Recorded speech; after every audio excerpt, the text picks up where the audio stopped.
I feel very special. Aw.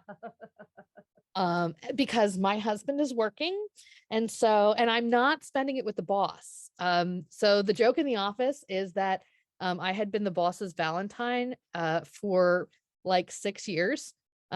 Because with the exception of the year of COVID, our president's conference normally happened around the same time as Valentine's Day and President's Day weekend. But also one year our cruise happened at that time. And Betsy and I normally end up rooming together when we're at different things to save Grange money. And so for like 5 years in a row, I had been the boss's date for Valentine's Day. I'm not sure if most other companies' HR places would like that, but luckily Betsy's our HR, so she had no problem with it. Um, but here I am dateless tonight, so I'm really excited to have you all as my date. I'm sorry that I don't have any Hershey kisses I can send through the screen, but go buy yourself some and tell yourself it was from me. So because Hershey's is right down the road.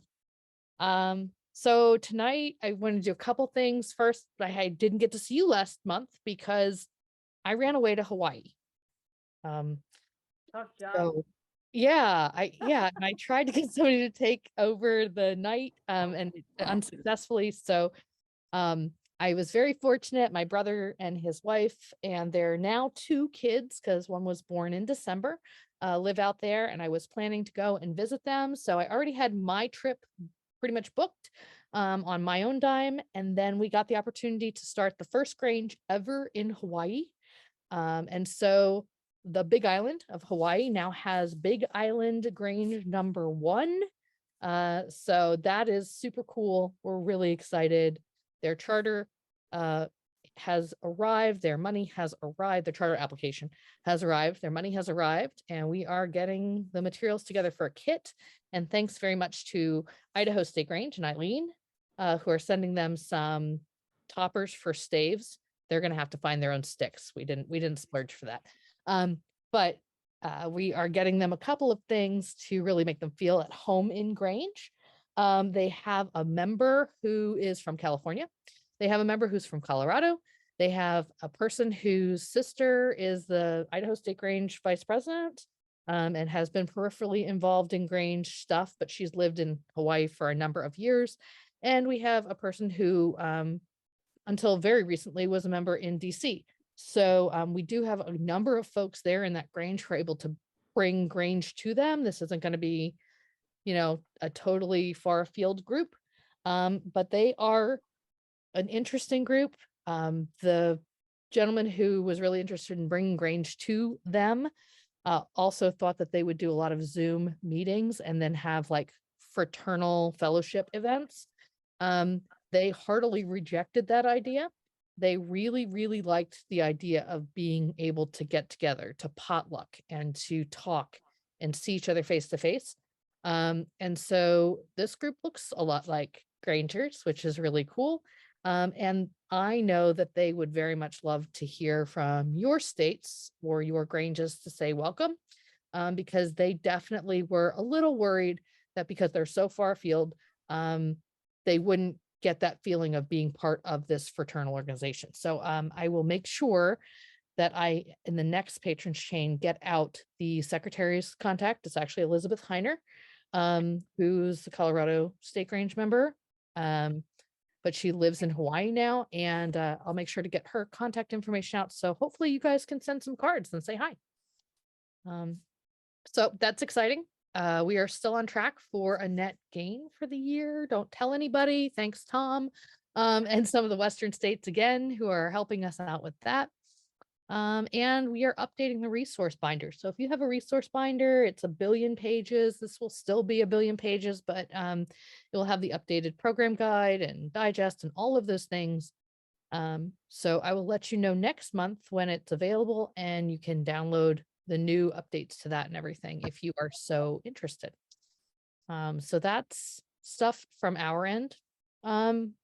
Before we get into the topic tonight, first, let me ask, is there anybody with any anything that they want to announce, any interesting stuff going on in their states or areas?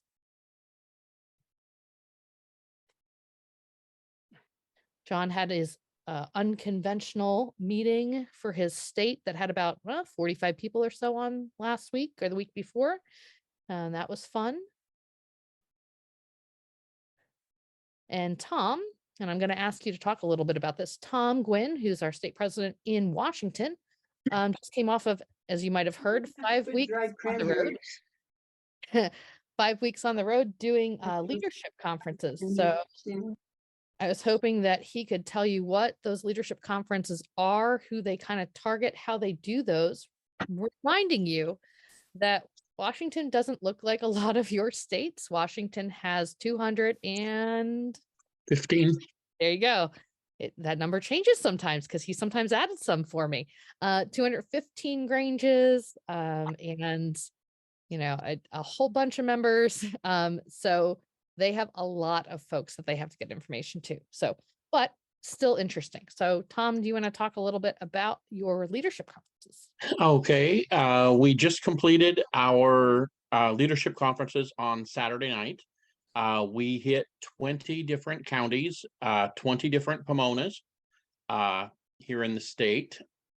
Those conferences are an opportunity for us to present this year's program, but also discuss some of the timely topics with the members of the various Granges. I traveled along with our lecturer, our family living director, and our junior director. Not everybody hit every conference, but by and large, that was the majority of the programs that we had. Yes. Susie. Oh, I think she may just have. Okay. So at the conferences, we handed out this year's packet of program material, which includes packets for the lecturer, packets for the family living director, membership, community service, juniors, youth, the youth fairs program. They got copies of our program handbook, which gives all of the contest information for this year. They got a copy of the updated state constitution and bylaws, and they got a copy of our legislative policy handbook. Yes, Amanda's showing you the stack of materials that each Grange received at the conferences. My topics this year focused a lot on membership development. The state Grange updated their bylaws for family memberships this year and identified the dues amount and that type of thing. Previously, it was left up to each individual Grange to update their own. But that was creating issues, so we just took care of it and updated the state Grange, which is a part of every Grange's bylaws in the state. We talked about IRS nonprofit status and issues surrounding that. A couple of the rulings that Betsy had made over the last year that were distributed at the National Convention. We talked about that. We talked about our legislative program. We have our State Grange Legislative Day coming up on March 2nd. And we also talked a little bit about our junior and youth legislative experience here in Washington coming up in late March, a 3-day conference for juniors and youth members to come to Olympia and learn about the Grange legislative process and meet with their legislators as well. So it was a good set of conferences. I wish attendance was a little bit better. We did not hit snow this year. 3 trips to Eastern Washington and no snow. I take that back. We didn't hit snow falling, but in some areas of the state, of course, they're pretty deep in snow. And I had one Grange that I had never been to before. And the question was whether we had paved roads or gravel roads to get there. And luckily it was paved, but it was compact snow and ice the whole way. But it was a good set of conferences for us, and we're looking at doing some tweaking for next year.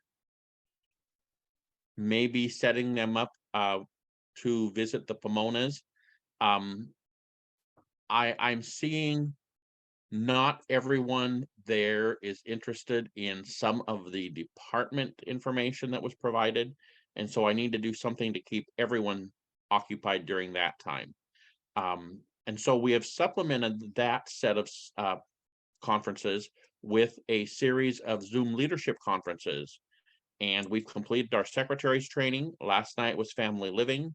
Later this week, I have the juniors and community service. And next week, we have the youth and lecture department.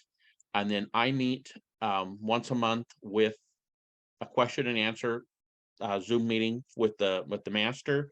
And we're starting a once a month meeting with the youth fairs program. Great. That got off to a wonderful start. We had 460 kids in 9 fairs this last year. And we're looking at increasing to 14 or 15 fairs this next year. And that looks to be bringing in new members as well for us. Great. That's awesome. Anybody have any questions about how Washington does these conferences, or any logistic stuff that you might want? I'm sorry if you're in Washington, you already kind of know this, but or anything that you'd like answered that you might be able to suggest your state Grange or implement in your state Grange.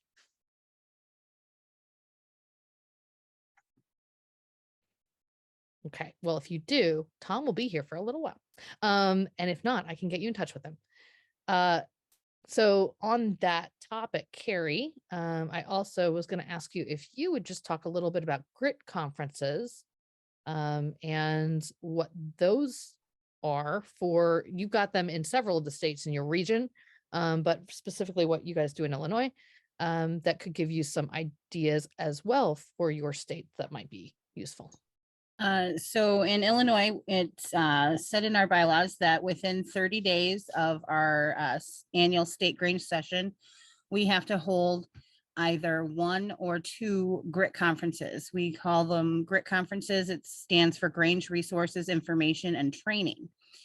And every other year, we hold one in the center part of the state, and everybody travels to that one. And then on the opposite year, we hold 2, one in the southern part of the state and one in the northern part of the state. This past year, we held 2 in September, which was earlier for us because we had our state session earlier. And we travel as a group. Each of the department chairs gives out their plan for the year. Lynette answers any questions that anybody might have. She's our state Grange president, and we have a potluck to start it all off, because if we didn't feed them, they wouldn't come. But other than that, it's kind of similar to Tom's, except probably not quite as formal. I think what's interesting about yours is, 1, they're in your bylaws for the state, and 2, the timing.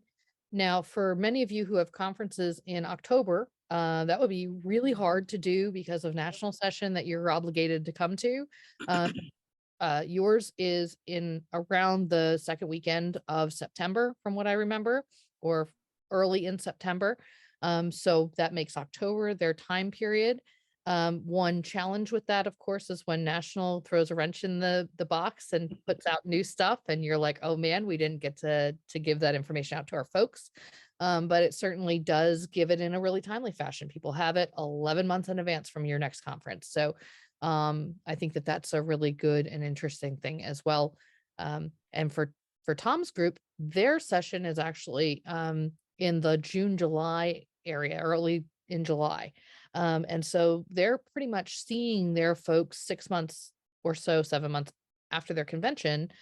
So it kind of makes it a really good mid-year check-in. And so I think both of these are really cool timing, very interesting ways of doing it. And so I just wanted to give you guys the opportunity to ask questions of either of these 2 folks about their conferences that you might be able to take back as ideas for your state. Carrie, this is Trisha from Michigan. I am the membership director for the Michigan State Grange. What do you typically have for attendance at your when you have those grit conferences, workshops? This year, because we had the 2 different conferences, we had about 35 people at each one. Okay. And where is that, Illinois? Yes. Yeah. How many Granges are in the state approximately? 27. Okay. Okay, so you're getting almost everybody have some representation? No, Okay. the Sorry, main it- Granges have representation, but there's Granges that we always have to mail their information to them. Right, okay. Thank you. Uh-huh. Great. So, as usual, you know that you can let me know if you want to ask any of our folks any questions and I can get you in touch with them. Thank you, Carrie and Tom. So I wanted to put that out there in the ether because you've got a couple months typically until your convention now. And if you are thinking about ways that your state Grange can do training differently, then you know that this is a time to be thinking about. They may not always be resolutions, they may just be suggestions to your state leadership, but how you can go about possibly looking for new ways to engage members and get people all on the same page, besides just coming to some of these, hopefully. So tonight, I know that we talked about the idea of love, love in leadership. And it's not just in my head, the love of leadership, but using the principles that sometimes help make a good relationship as part of your discussion of what makes a good leader, or what makes a smooth relationship, and how what you know from that can help with your leadership style. So there's the concept in interpersonal communications back in my background that talks about interpersonal relationships and how you manage making sure to let someone know, especially someone who you may be dealing with who is passive aggressive or always negative, that you are not really happy with how something has turned out, but do it in a way that promotes a continued relationship.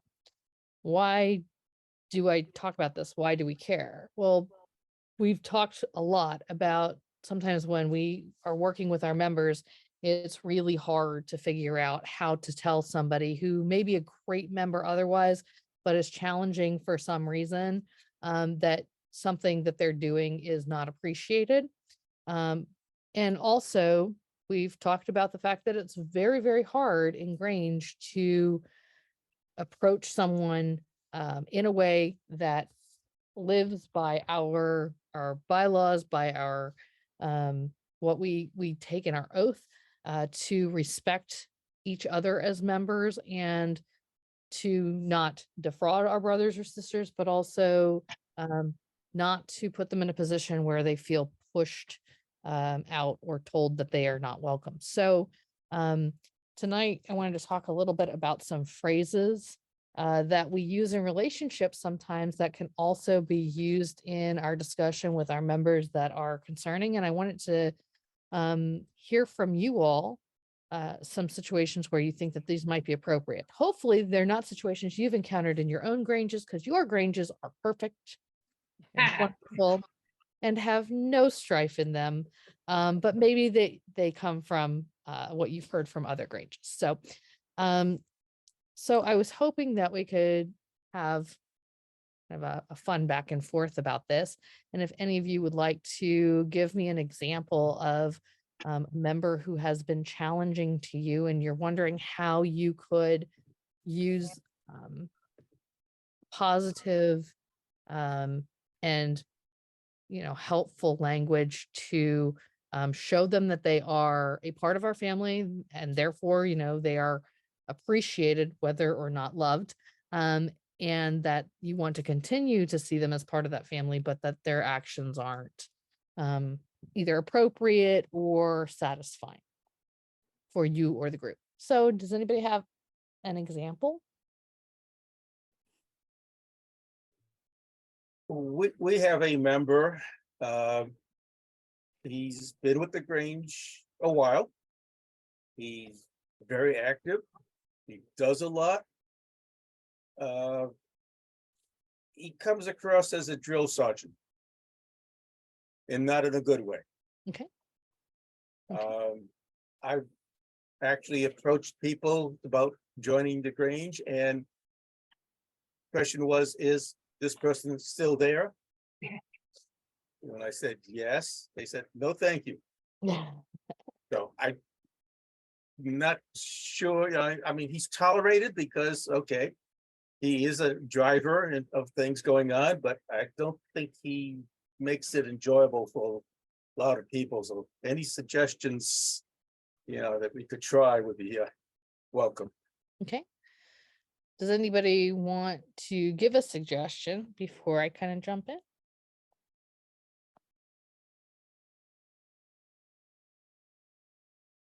So the theme of tonight, I think that the 6 words I want to drive home are attack the problem, not the person. I think that really works well with Grange. We talk about civility in our conversations. And in doing that, you might have heard psychologists or therapists talking about this idea. You have also heard any of your communications friends who have gone through these type of interpersonal classes talk about this idea of identifying where you are in this situation, what it is that you are concerned about, i.e. the problem, and putting it in terms of I. So people don't feel attacked as much if you are saying, I feel a certain way, or I have a problem with this, or I need more notice, or whatever it is. If you say you keep doing you, I always think about the you being a pointed finger, right? And so as you're talking to somebody about that issue, obviously, I think one of the things is to do it after the problem has manifested. Like maybe at your meeting, you had a moment where they were instructing someone how to do something, but doing it in a really untactful way, in that drill sergeant way. And you may say, I am worried that we're seeing people afraid to take the positions because they don't have more knowledge. I have concerns of how I have a concern and I'd like to see if we can work this way. Or you could say, I don't find that way of instructing helpful. I think it would be better if we found a mentor relationship for these new folks who are doing something. I language is going to be really helpful. It also allows someone to reflect themselves on why they may have approached something in a certain way.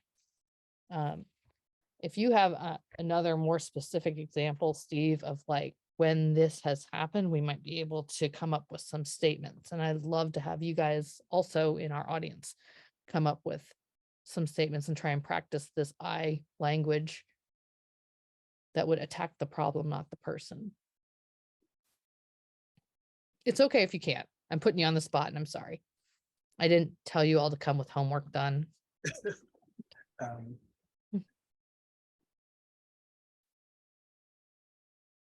It's okay. Why don't you think about it? Yeah, okay. It looks to me like there's a few other folks here who might know of a challenging individual or challenging situation that they'd like to put out into the ether. And I think Heidi might have one. Oh, yes, I do.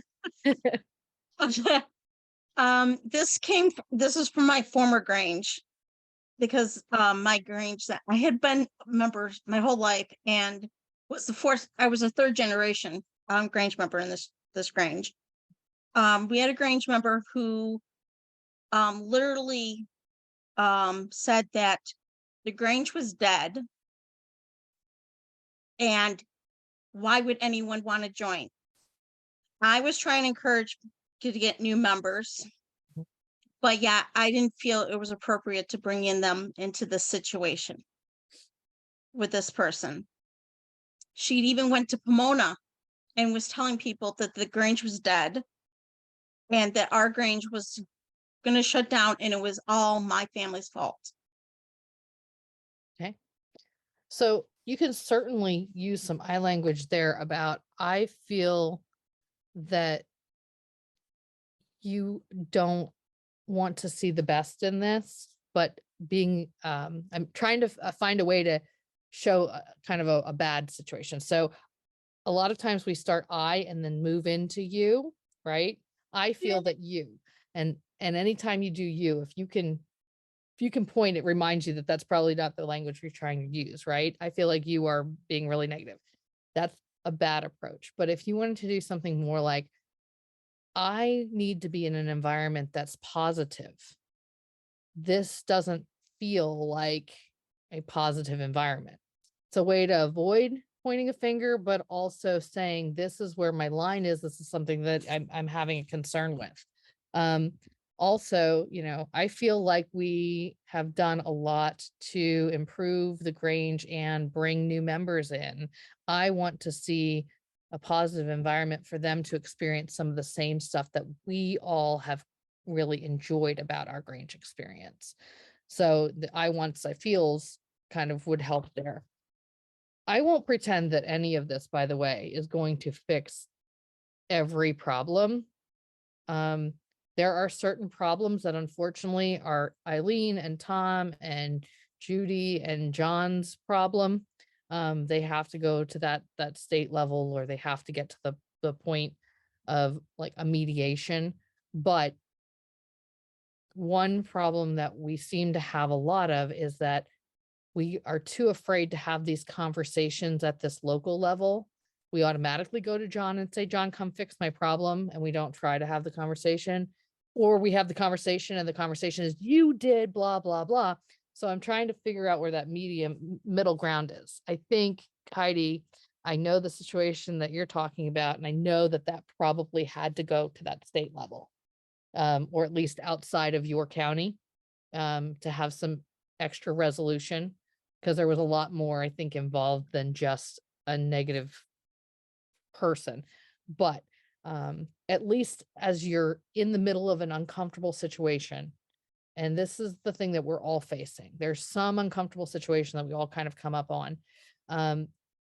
Just ignoring the problem does not make it go away. In fact, sometimes it emboldens it. And so finding a way to be respectful and loving in our response, but clear that we feel like something is inappropriate or is, having a negative effect is important. So yeah, again, I know that those words probably wouldn't have helped in your situation, but at least in the moment, being able to say, I don't feel like this is an appropriate representation of our Grange, makes a line in the sand of some sort. Anybody else have an example they'd like to bring us? Speaking of John, you've had a bunch of fun stuff come to you recently. I'm sure you could draw an example from one of those that I'm hoping that our group will be able to try and come up with some phrasing for. So I'm going to use my friends in an unnamed Grange that their president was a very strong personality. And she hid behind, if there was something that the membership wanted to do, she wouldn't necessarily let it come up at a Grange meeting and be discussed by the membership. She would say, the council said we can't do that. The council being the executive committee. Okay. At one of their meetings, they had lost one of their members of their executive committee. So she sat at the meeting and she said, I want to nominate my husband to go on the executive committee. Does anybody have a problem with that? Not quite the Grange way of doing things. So they voted him in because nobody wanted to go against this individual. So I won't tell you what I did. I'd kind of like to see what everybody thinks I should have done, or how they would have handled it before I tell you what my end result was. So I'll ask Is you that what guys. you're looking for, Amanda? Yeah. So I'll ask you guys to think, if you were in that council meeting or in that Grange setting, but you weren't John, you weren't the state president yet. What might you do or say using some of the I language to respond to what you're hearing? Vic, you're here with us. I'm excited about that.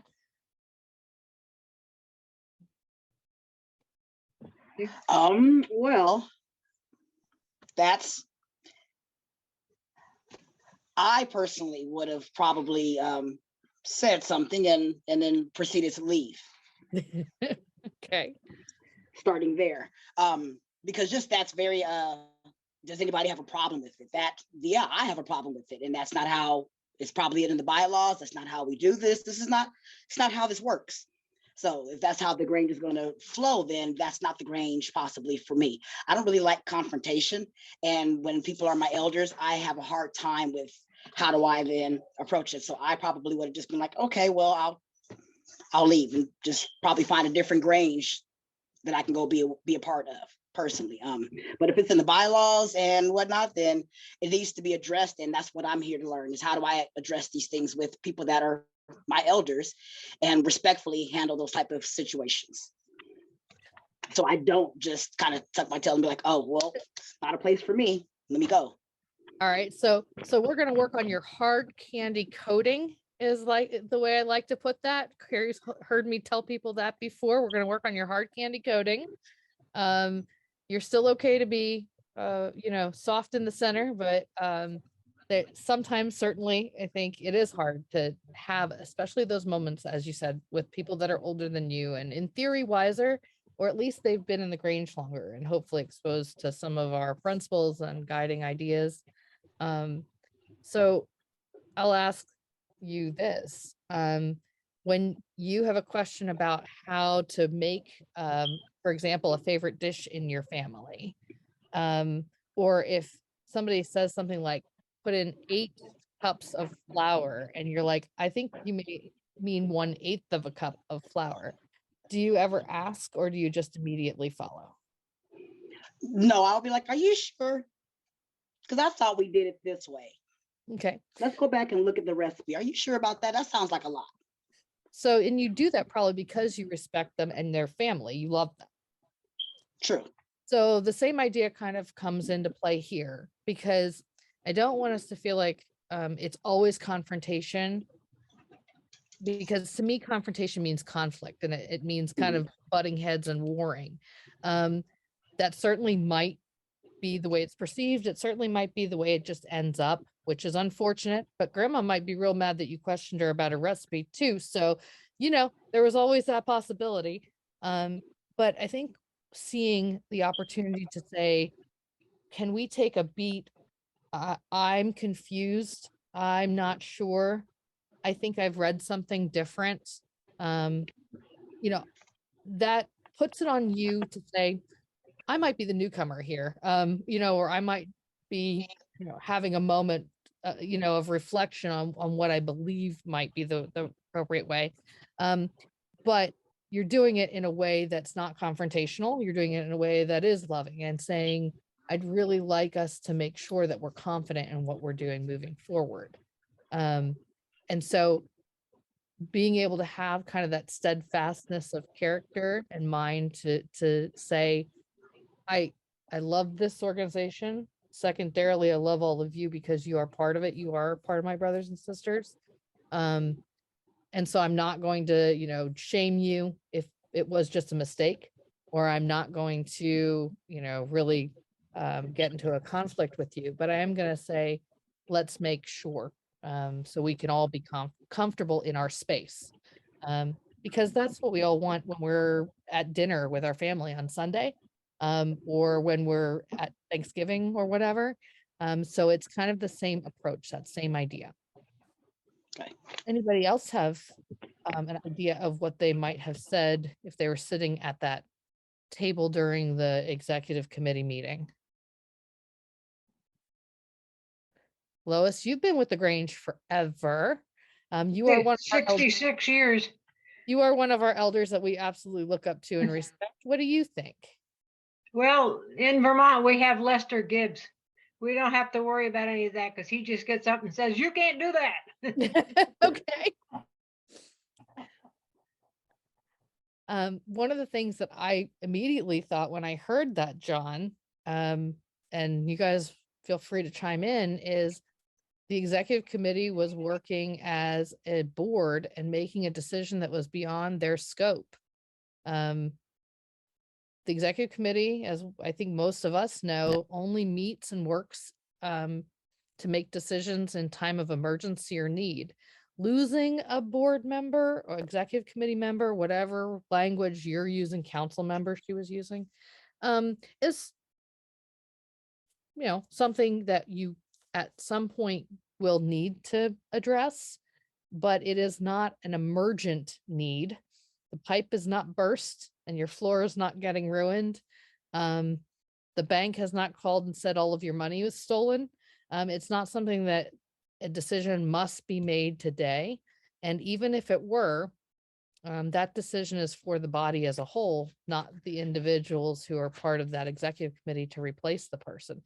So that's the first thing I thought of even before I thought of how not tactful it was, is that just by calling that into question, I know that that is the wrong move for that committee to be doing.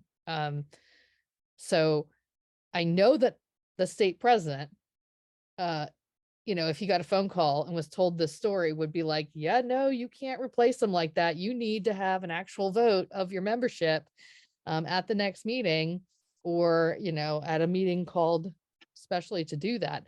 And so I feel confident. And I think a lot of times that's the one thing. Sometimes we're not as confident in what we're questioning. And we look to somebody else, or we hope somebody else will step up and step in.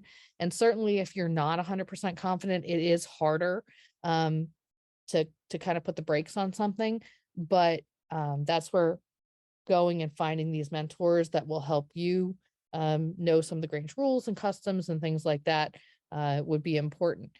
But I would know at that moment, and I think a lot of you sitting here were going, to be able to say, I don't think that that's the proper procedure. Can we look?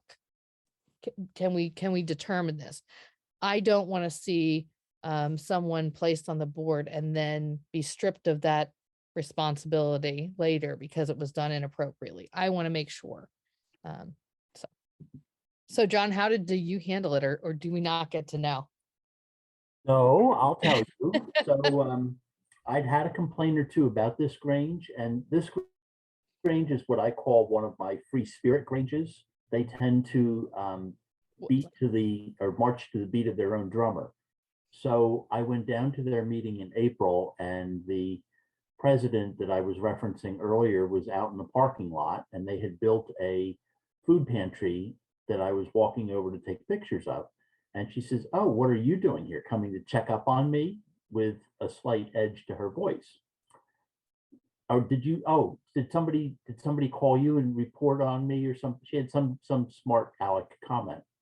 I said, "No, I just haven't been down here in a while. I, didn't have anything to do tonight, so I came down for a visit." So I sat and listened to their meeting, which was all very one-sided and was not run in conjunction with the way we would run a meeting.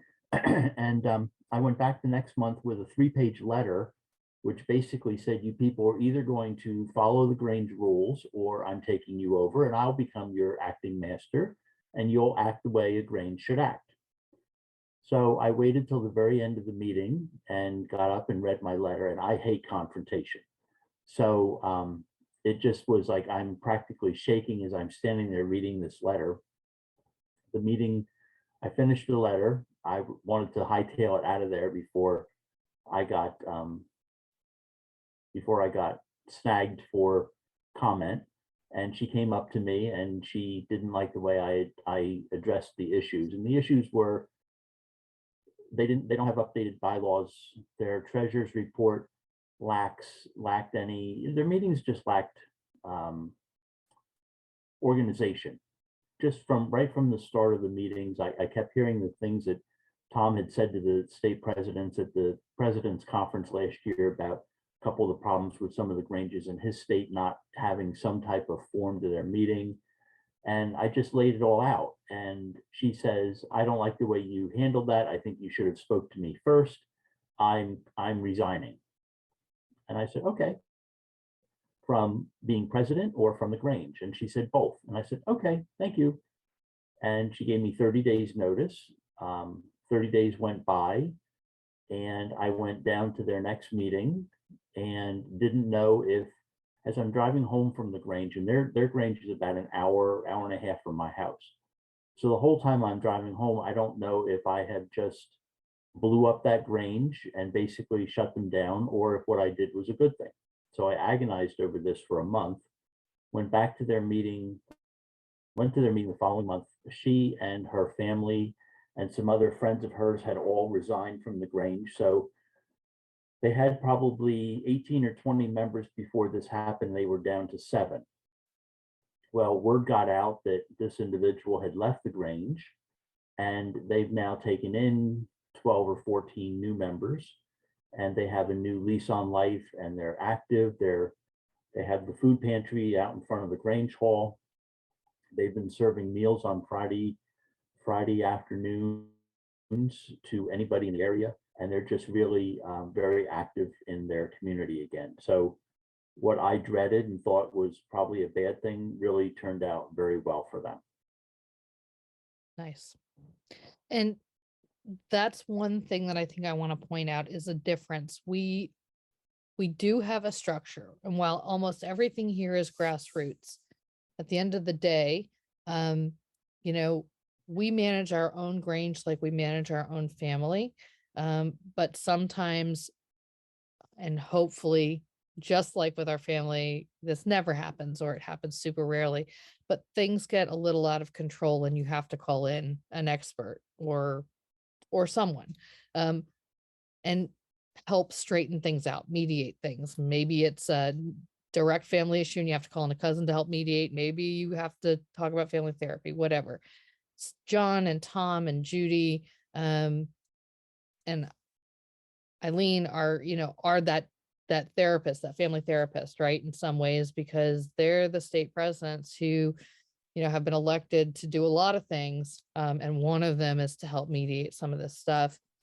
But in the meantime, none of us want to go to therapy. And I don't know about your family, but yeah, I love Vic, your face this whole time. Like you could not play. I hope you don't play poker, man. I really hope you don't play poker because you have not a poker face. But like my family wouldn't go to therapy, right? I mean, that was just not our thing. So we're going to avoid it like the plague. Hopefully, what we're doing to avoid it is the stuff that doesn't wreck the family reunion, right? That we can still have that. But sometimes the trash takes itself out, and it has to, kind of be like that. So it's like, it's sad, but it's like, okay, you're leaving. Yeah. Bye. And now we can really grow. You got your weeds out.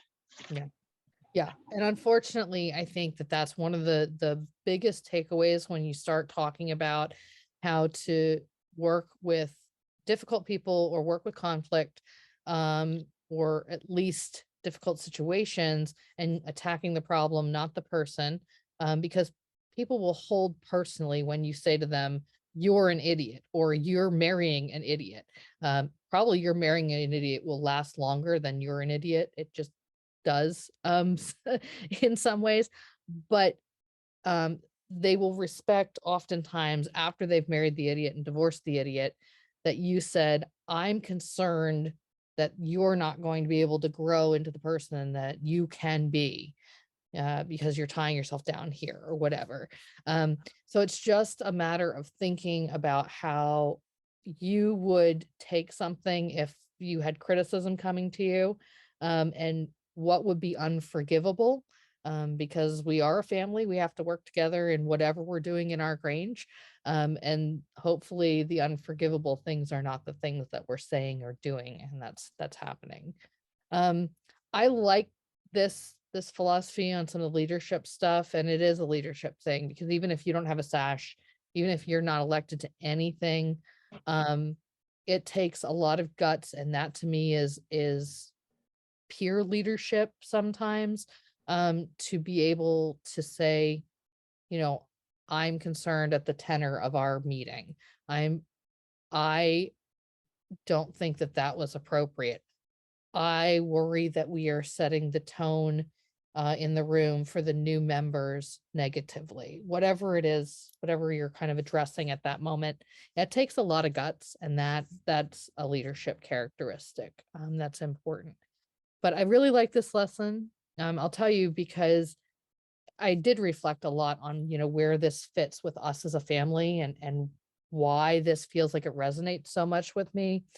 And I jokingly say it all goes back to my childhood, when once a year, my aunt, who could not ever approach a situation, who couldn't talk about when she was hurt, not physically, but like emotionally hurt in her relationship, or, was struggling with something, she could never address her feelings about it, and she could never talk to someone about it. So once a year, she would end up in her bra and underwear having a nervous breakdown on my grandmother's couch. And my other aunt, who could just blow up in a second, uh, sometimes curse somebody out, but have that moment, and be abrasive almost, and then calm down and get it out. They were two totally different approaches to life. The one who was married and otherwise should have been happy, but just could never address her feelings, had nervous breakdowns regularly. The one who had a life that was extraordinarily challenging and not extraordinarily, I think, one that brought her joy, was okay. I mean, that was a thing that she was able to live with and past.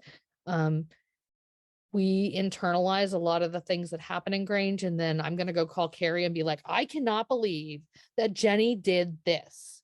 But if I never talk to Jenny, I'm just waiting, and I'm either a ticking time bomb for quitting because I don't want to deal with Jenny anymore, or I'm a ticking time bomb for dealing with Jenny in a way that's absolutely not appropriate.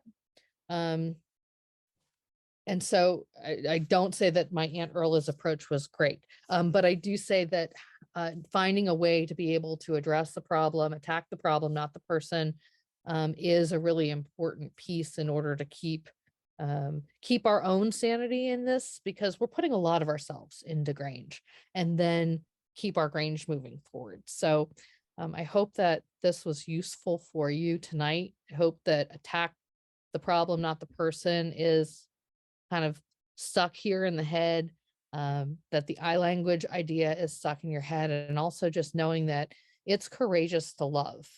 I think that's a really important statement. It is courageous to love, and sometimes loving is hard, but we do it when we can say the honest things. Your best friend is the person who can tell you that, yes, that dress makes you look fat, but it's okay, right? So saying and being able to do the courageous things with love is going to be a really important way that you keep your Grange together as its family. Any questions? Any announcements? Any good of the order stuff that you all would like to share? Just want to say, I love that comment that he made about sometimes the trash just takes itself out. Yeah. Love that. Thank you. May I ask a question? Yeah. So we had it was a game night we had, and I was still fairly new to the Grange and not even in a position yet. And so I brought a potential person over to the meeting. Please, sorry, my dogs. I got 4 of them. I understand. And so I brought a potential person over, and a member who, Godfrey, come on now, a person who was barely even around at our meetings, asked this potential new person, so where do you go to church? And when they replied, well, I don't, and they were like, well, why? It kind of shamed them for not going to church. What is kind of Grange stance on when something like that happens? Because I know we use the Bible, but not everybody in the Grange perhaps believes in the same kind of higher power. So how do we be able to bring in new members that just have a belief in a higher power, but we dealing with old school members that are like shaming you for not going to church or believing in quote unquote Jesus? I think I hate to say this so flippantly, because it's not easy, right? But I actually do think that's kind of an easy one. We all say that when you become a member, that we will not impose upon you anything that goes against your own political or religious beliefs. And then, of course, our president, when they're, installed into office, also says, I will not use my position of power to unduly influence your political or religious beliefs of your members. But all of us agreed to that at the very beginning, to the point of if somebody were doing that too often and really, being too much, it would be a legitimate cause for writing a charge against them to remove them from Grange. I don't think any of us want to go there. That's not where I'm trying to say, but I think it allows you to at some point have the conversation with someone where you say, I really appreciate, love the Grange because I'm able to be myself. One of the things that was most important that I heard, when I took the oath of obligation was that the Grange wouldn't influence my choice of faith, my choice of politics. And I love that about who we are. I want to make sure that when we approach new members, we are genuine in that promise. And if reminding them of what they said from like day one isn't enough, I don't know that they're there for the reasons that we all want to be there. Okay.